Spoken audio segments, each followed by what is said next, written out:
Well, that's 2024 water in gathering complete. Thank you so much for those of you that were able to bring water or participate, or for those that just wanted another minute at their seats, quietly contemplating the power of water. Now, here at Westside, we practice our UU faith in a variety of ways. One of those ways is by giving 100% of the gifts to our weekly collection, unless otherwise designated as your pledge, to support organizations who carry out our transcendent values of compassion, justice, and equality. Westside's offering of the month of September goes to the Justice Network of Tarrant County. It began as a gathering in February 2023 that united 20 organizations, most being faith-based groups. Its purpose is to take action to reduce the structural barriers to a more just, fair, and equitable world for all people in Tarrant County.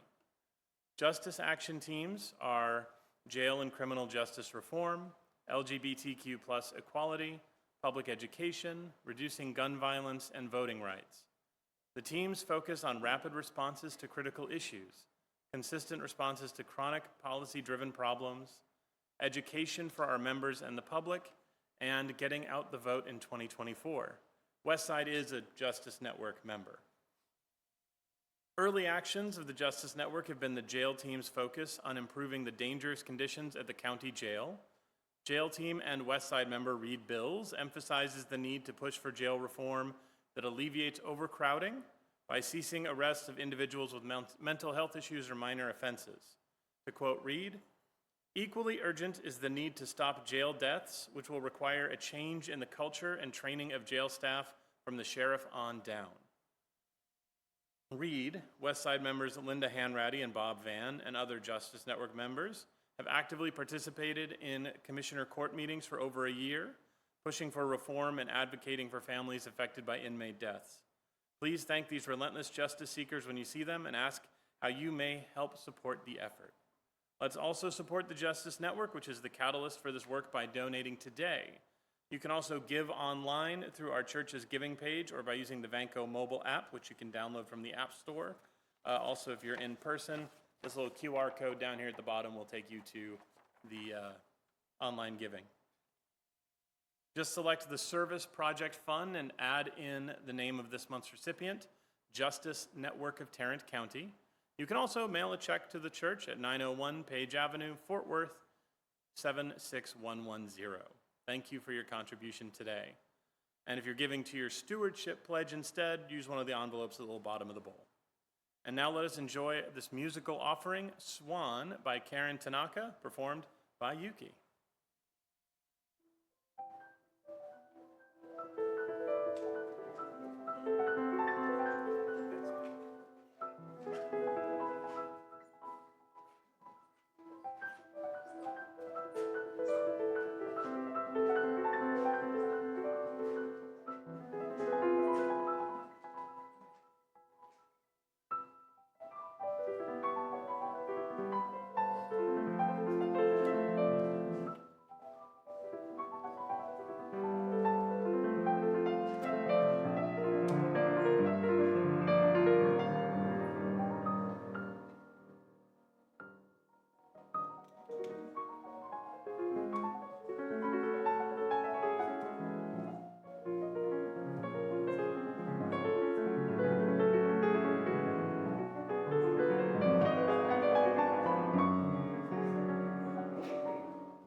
We thank you so much for putting into practice the spiritual virtue of generosity. Our giving connects us to the wider web of our community, and thank you also for keeping your stewardship commitment current to keep our congregation's important work going. And it is now my absolute pleasure and honor to welcome back to the pulpit Reverend Dr. Russell Elleven.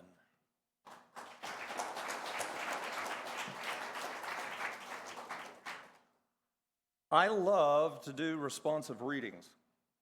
So let's do one together, number 517 in your hymnal.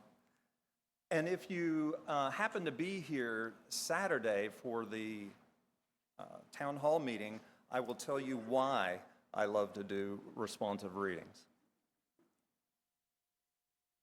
It's very interesting to me. Number 517, thank you. Let's begin. I who am the beauty of the green earth and the white moon above the stars and the mysteries of the waters.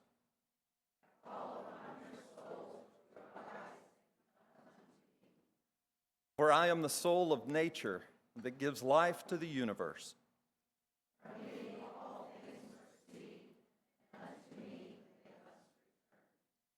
Let my worship be in the heart that rejoices, for behold, all acts of love and pleasure are my rituals. Let there be beauty and strength, power and compassion, honor and humility, mirth and reverence within you. And you who seek to know me, know that your seeking and yearning will avail you not unless you know the mystery.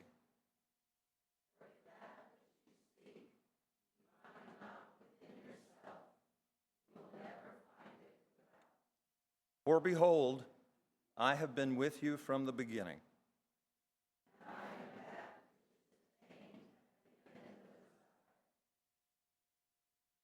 Thank you. And hello. It's good to be with you. It's good to physically be here with you, live and in person. I hope you're doing well, and I hope you are enjoying being with your West Side community this Sunday morning. I wanted to talk to you about religions of the past, religions that have, for the most part, left the collective consciousness and receded into the recesses of our cultural memories. There are, to be sure, individuals and small groups who still pay homage to these religions of long ago. They read of the old ways. They often dress in garb appropriate for their religion on holy days, and they will earnestly do their best to uphold their faith in their everyday lives. But there aren't many of these adherents. There are fewer practicing Druids, just for example, than there are Unitarian Universalists. No disrespect to Druids, by the way, I'm sure.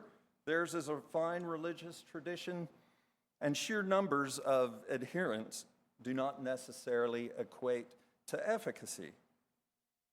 I just never felt a pull to engage Druidism personally, maybe because I can't pronounce it. And yet, our UU religious tradition is one of acceptance and support and love. So if you are one who feels the pull of an ancient faith, we here at Westside will do our best to support you on your religious journey. And by the way, if you are interested in modern-day paganism in general or of a specific heritage or lineage, there's an organization called the Covenant of UU Pagans, or CUPS. It's a wonderful group I believe would be helpful in your journey if you're interested. They're easy to find on the internet, but I'd be happy to connect you if that was something you wanted. But we can study myths from all over the world. Every culture did the best it could to figure out their world. And as humanity did its best to understand the world back then, they did not, of course, have our understanding of the world today. So their answers to questions about the world and nature are very likely different than how we would probably answer those kinds of questions today. Our ancestors filled in the gaps of their knowledge with gods who had the power to do different things. Bring rain, bring children, bring weather, bring crops, bring victory in war, bring health and happiness, or sorrow and death. I know a little bit about mythology today, but when I was younger, I wasn't sure studying mythology was that good of an idea. Today, on the one hand, you might say, I think about mythology in sort of a very weird way. Today, and I don't know how much this says about me, but I sometimes wonder if the cats who live with me think I'm a god.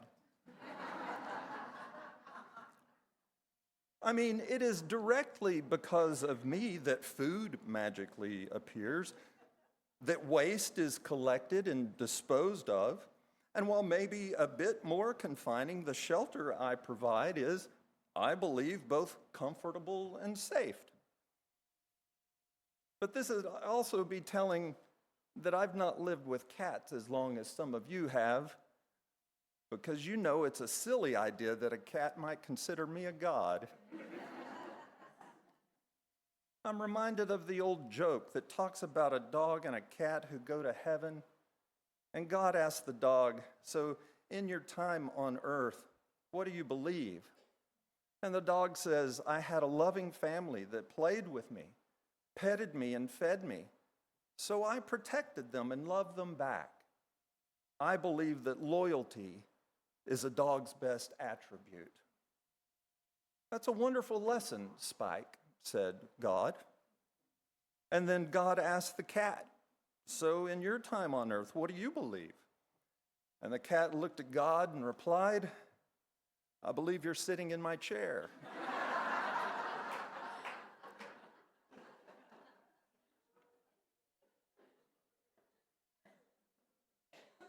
Dogs perhaps think of us as God, but I don't think cats do. As you know, the Egyptians of long ago thought of cats as godlike, and if you're interested, you can look up the name Bastet for that god, that cat god. So for whatever it's worth, I did briefly think about whether the cats who live with me might think that I'm a god, but when we think of mythology, it's often the myths of the Greeks we think about most frequently. Even though all cultures have myths, the word seems to be associated most strongly with the ancient Greeks. I mean, with no prompting from me, the graphic that went out this week, which announced my reflection title, depicted Zeus, Hermes, Athena, Artemis, and others, all Greek gods. But in addition to thinking about cats, thinking about mythology also brought back some memories of being a very young high schooler and being told we were going to study mythology in the coming weeks. I wasn't sure I wanted to do that. I was still young and believed that my faith, the faith of my parents and grandparents and the faith of all those I knew and loved, was the one true faith. In my young mind, there was no need to study something that was so obviously wrong. I was very much the product of my upbringing in small-town Texas. But I will tell you that when I told my dad, a man who would go on to earn degrees in history and library science, when I told him I wasn't sure about being forced to learn about these myths, he told me that learning about things we disagreed with was helpful in creating a well-rounded person.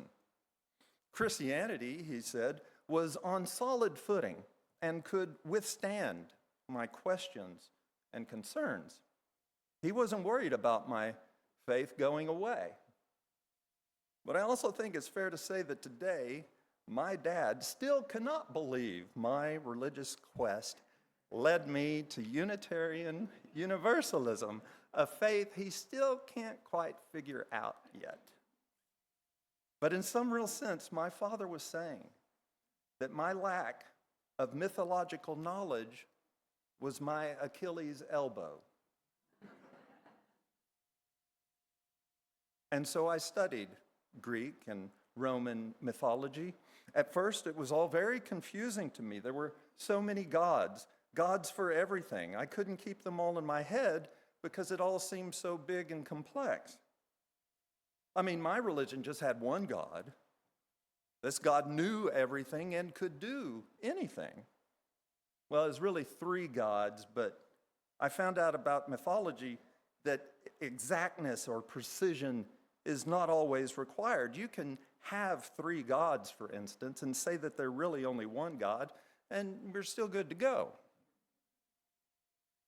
And as we, the students of the class, learned of these old ways of belief, it was clear to us that we all belonged to the real religion, the one true religion.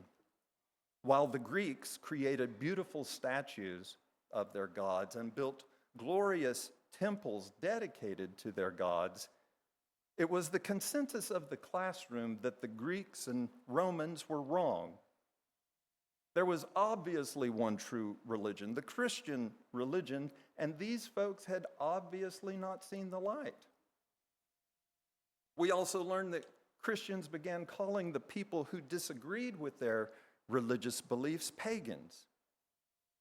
If you weren't Jewish, which early Christians could understand since it was their source religion, and you weren't one of them, weren't Christian, you were then automatically labeled a pagan. And at some point, when your religion becomes the largest and most predominant in the world, it can separate the relevant religions of the days with religions of the past by calling them myths. I believe studying these Greek myths in my early high school years was a large contributing factor that sent me in the direction of how I see myself and the world today. I'm sort of a doubter, a cynic, a stoic. It was very likely the beginning of my Unitarian Universalism. And I would eventually enjoy learning about the Greek gods and philosophies, and that the Romans were so enamored with the Greeks that they basically adopted their entire religion. Roman myths are quite similar to Greek myths, often simply changing the names of the gods. So Heracles, for instance, becomes Hercules. And I thought it was interesting to see founders of towns and villages in the United States like Athens, Georgia, and Olympia, Washington, and Philadelphia, Pennsylvania were so named because of the love for Greek ideas and culture, attempting to associate their town with what they saw as good and beautiful. All of this was fine and interesting and fun to learn about, but at the same time, it didn't really mean anything. And by that I mean everyone knew these myths were wrong. I knew, my classmates knew, and I assumed the teacher knew that these myths were wrong, while my, or perhaps I should say our, religion was right. And I can remember asking my teacher if those people really believed those things, if they really believed in all those different gods. I probably said it with a bit of disdain on my face and in my voice. And my teacher said something that made an impact on me. I still remember to this day her saying something very much like, well, you've got to remember that this was before Jesus' time. But yes, the Greeks took their religion as seriously as we take ours. There was a couple of things in her response that got to me, even more so as I think about it all these years later. The first was that the Greek religion was at its peak before Jesus came into the world. This sounds funny for me to say out loud today, but at the time, it didn't make sense to me that anything of consequence occurred before Jesus. But perhaps even bigger than that, it intrigued me that someone could take their religion as seriously as my family and I did ours and still be wrong. At least, that's what I'm thinking at the time. I wasn't lucky enough to be raised a Unitarian Universalist. That my religion could be wrong was unthinkable to me. And I began questioning if my religion could never be wrong. Well, why not? For a long time, the Greeks believed in their religion the way I believed in mine. But now they say it's just a myth. What about Hindus? What about Buddhists? What about Muslims? And on and on. How could they believe in something as much as I believed in my faith and yet still be wrong? Somebody or some faith tradition had to be wrong, and it certainly wasn't mine. But questions that are unfathomable can sometimes become fathomable if you think about them long enough. That's why people ban books.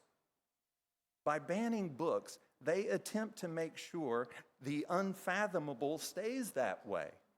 And they attempt to make sure individuals are not able to think for themselves when exposed to ideas with which they disagree. Now, let me just ask this question out loud. How important was that father and that teacher in this scenario? I mean, they affected me for the rest of my life, and I believe in a positive way. They were both saying, don't be afraid of learning new things. Don't be afraid of asking tough questions. Don't be afraid of changing your mind. In many ways, my professional life has been centered around these questions. I don't have to tell you this, but the teachers in our lives are so very important. Today, I will gladly say, "Hail Zeus," without fear that I'll immediately be struck by lightning because of a teacher who introduced me to different ways of thinking and being. I stand here today because of those people. And here at Westside, we are blessed with wonderful educational programming here. I think it's safe to say the children here feel welcomed in questioning and challenging and changing. On through the lifespan, Westside creates an educational environment that strives to be thoughtful and inclusive and loving. We are blessed with wonderful teachers who volunteer their time to create an atmosphere which encourages learning and creativity. And we are blessed that it is all coordinated by a wonderful director of lifespan religious education. As we begin our new school year, as we bring in water from our travels to gather in community, let's acknowledge together what a special place Westside is, where we can openly explore new and old ideas, where questions are encouraged, and where teachers help us sort out our thoughts. That is truly a blessing, and I hope it reminds us of how lucky we are to have this place called Westside.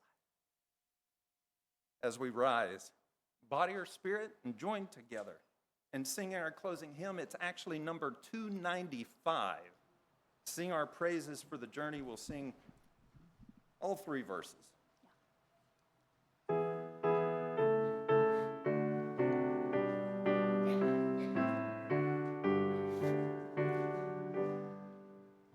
Sing our praises for the journey, pilgrims we who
Our closing words today are Blessed is the Path by Eric Williams.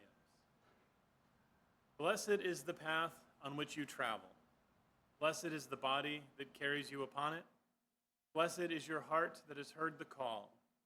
Blessed is your mind that discerns the way. Blessed is the gift that you will receive by going.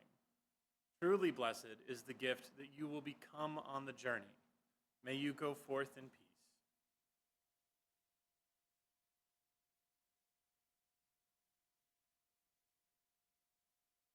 The chalice is now extinguished, but its light lives on in the minds and hearts and souls of each one of you. Carry that flame with you as you leave this place and share it with those you know, with those you love, and most especially with those you have yet to meet. And finally, join me in our congregational closing. Go in peace, seeking justice. Go in peace, committed to equal rights and opportunities for all. Go in the peace that is created when, together, we build communities of true solidarity, deep compassion, and fierce, unrelenting love. Go in peace. May it be so, blessed be, and amen. Thank you all so much for being here.